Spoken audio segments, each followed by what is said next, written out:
পটুয়াখালীর কুয়াকাটা সমুদ্র সৈকতে পর্যটকে ভরপুর। দুর্গাপূজা ও সাপ্তাহিক ছুটির তৃতীয় দিনে ভ্রমণ পিপাসুদের পদচারণায় মুখর হয়েছে সমুদ্রকন্যা কুয়াকাটা। ২২ কিলোমিটার দীর্ঘ সৈকত জুড়ে ছিল আনন্দ উচ্ছ্বাসের ভিন্ন আমেজ। পলাশ হালদারের প্রতিবেদনে থাকছে বিস্তারিত।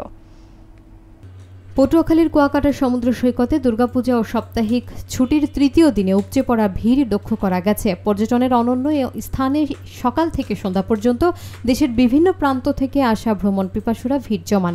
২২ কিলোমিটার দীর্ঘ সৈকতের ৩ নদীর মোহনা, লেম্বুর বন, সুটকিপল্লী, ঝাউবাগান, গঙ্গামতি, চরগঙ্গামতি ও লাল কাঁকড়ার চরে পর্যটকদের উপস্থিতি ছিল চোখে পড়ার মতো।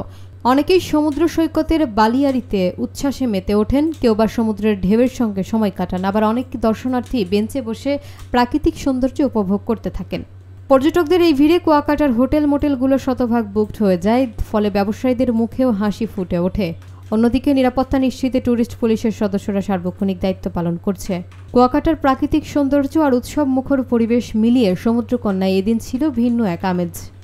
পূজার ছুটিতে আসছি, এখানকার পরিবেশ, এখানকার সাগর অনেক সুন্দর। আমরা কক্সবাজারও গেছি, কিন্তু কক্সবাজারের চেয়ে এখানকার পরিবেশটা ভালো লাগছে। অনেকদিন পর কুয়াকাটা ঘুরতে আসছি। এখানে প্রাকৃতিক সৌন্দর্য এবং প্রতিকূল আবহাওয়ার ভিতরে কুয়াকাটার সৌন্দর্য এতটা সুন্দর ফুটে উঠেছে এবং উৎসব জনতার ভিড়ে নিজেকে আসলে হারিয়ে ফেলেছি।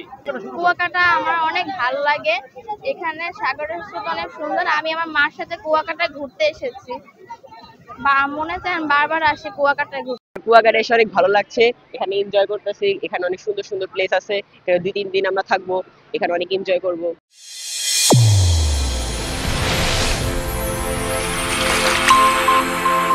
চ্যানেল A1 হৃদয়ের স্পন্দন।